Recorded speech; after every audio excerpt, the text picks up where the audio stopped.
Hi friends, ఈరోజు వీరుడు సంబరంకి వెళ్తున్నానండి. నేను మా ఇంటి దగ్గర వాళ్ళు వీరుడు సంబరం చేసుకుంటున్నారు. వాళ్ళతో పాటు నేను బయలుదేరాను సంబరంతో.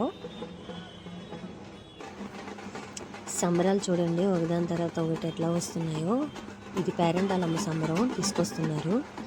ముందు వీరబాబు సంబరం వెళ్తుంది, వెనకట్ల పేరెంటాలమ్మ సంబరం, తర్వాత వీరబాబు సంబరం వెళ్తుందండి. చూడండి, రంగులు పూసుకుంటూ ఆనందంగా మేళతాళాలతో కృష్ణానది దగ్గరికి వీరబాబు స్వామిని తీసుకొని వెళ్తున్నారండి. అక్కడికి వెళ్ళి అక్కడ పూజది కార్యక్రమాలు చేస్తారు, అవి కూడా మీకు చూపిస్తాను. ఇది పేరెంటాలమ్మ సంబరం అండి. పేరెంటాలమ్మ సంబరాన్ని అమ్మవారిని అంతా తయారు చేస్తున్నారు. అక్కడ వచ్చిన ముత్తైదువులకి చిన్నపిల్లలకి ఇవ్వడానికి చాట్లో సామాన్లు అన్నీ వేశారు చూడండి. చిన్నపిల్లలు ఆడుకునే వస్తువులు, జాకెట్ మొక్క, పసుపు, కుంకుమ, గాజులు ఇవన్నీ వేసి వచ్చిన పేరెంటాలకి ఇస్తారు. ఇది వీరబాబు సంబరం అండి మాది. నేను వెళ్ళిన దగ్గర సంబరం వాళ్ళు ఇది అమ్మవారిని తయారు చేస్తున్నారండి. పేరెంటాలమ్మని స్నానం చేయించి అమ్మవారిని తయారు చేస్తున్నారు. ఇక్కడేమో అమ్మవారికి స్నానం చేపిస్తున్నారు. మొత్తము కృష్ణానది తీరం దగ్గర అందరూ సంబరాలు జరుగుతున్నాయి. నేను అక్కడ ఉంటుండగానే ఒక 5-6 సంబరాలండి. ఒక పక్కన పేరెంటాల సంబరం, ఒక పక్కన వీరుబాబు సంబరం, ఒక పక్కన పేరెంటాలమ్మని తయారు చేస్తున్నారు. ఆడవాళ్ళు, ముత్తైదులు, చిన్నపిల్లలు చాలా కోలాహలంగా అసలు ఖాళీ లేకుండా ఉందండి అక్కడంతా ప్రాంతము. అసలు వీరబాబు స్వామి ఏంటి, వీరుడి సంబరం ఏంటి అనుకుంటున్నారా? వాళ్ళ కుటుంబాల్లో చనిపోయిన చిన్నపిల్లలు కానీ, పెద్దవాళ్ళు కానీ, మగవాళ్ళు అయితే వీరుళ్ళు అయ్యామని, ఆడవాళ్ళు అయితే పేరెంటాలను అయ్యామని చెప్పి వాళ్ళు నచ్చిన వారి కళ్ళలో కానీ లేదా సోది చెప్పే వాళ్ళ రూపంలో కానీ వచ్చి చెప్తారండి. వాళ్ళు చెప్పిన తర్వాత వాళ్ళ ఇంట్లో వాళ్ళు కొలుసుకుంటారు. వీరబాబు అయ్యా ఉన్న వాళ్ళకైతే వీబుది పండు తీసుకొచ్చి వీరుడు పెట్టి తయారు చేసి దాంట్లో పెట్టి ప్రతి సంవత్సరం వీరుడు సంబరం చేస్తారండి. అలాగే పేరెంటాల అమ్మ అయితే చెక్క ప్రతిమని చేసి ఆ పేరు మీద కొలుసుకుంటూ ఉంటారండి. కృష్ణానది తీరం దగ్గర కూర్చొని ఎండ బీభత్సంగా ఉంది. ఇక్కడ ఒక పక్కన వీరుడు స్వామిది సంబరం జరుగుతుంది, పూజ కార్యక్రమాలు. ఇంకో పక్కన పేరెంటాలమ్మ సంబరాలు కూడా జరుగుతున్నాయండి. పక్కనున్న పేరెంటాలమ్మ సంబరం అయిపోయింది, మళ్ళీ వాళ్ళ ఇంటికి తీసుకొని వెళ్తున్నారు అమ్మని. వీరబాబు సంబరం కూడా మొత్తం పూర్తయిందండి.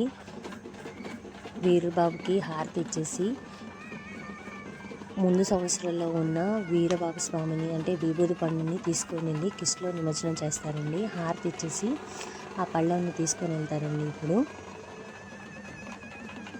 కొత్తగా పెట్టిన విభూది పండుని ఉంచి కొత్త పెట్టిలో విభూది పండుని పెట్టి పూజ చేసి ముందు సంవత్సరాల్లో ఉన్న విభూది పండుని హారతిచ్చి తీసుకొని వెళ్ళి కృష్ణానదిలో నిమజ్జనం చేస్తారండి.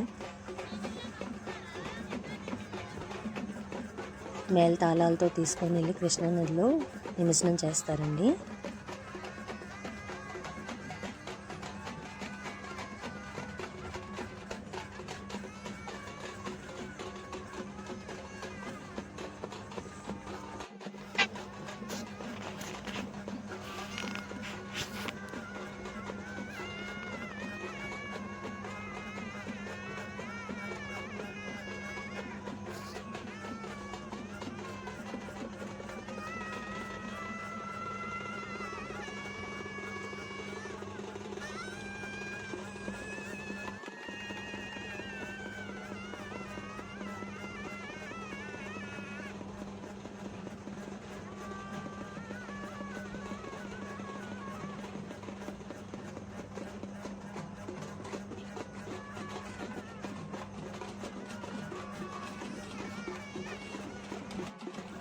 ముందు సంవత్సరం ఉన్న వీరుణ్ణి విభూది పండుని నిమజ్జనం చేసేసారండి.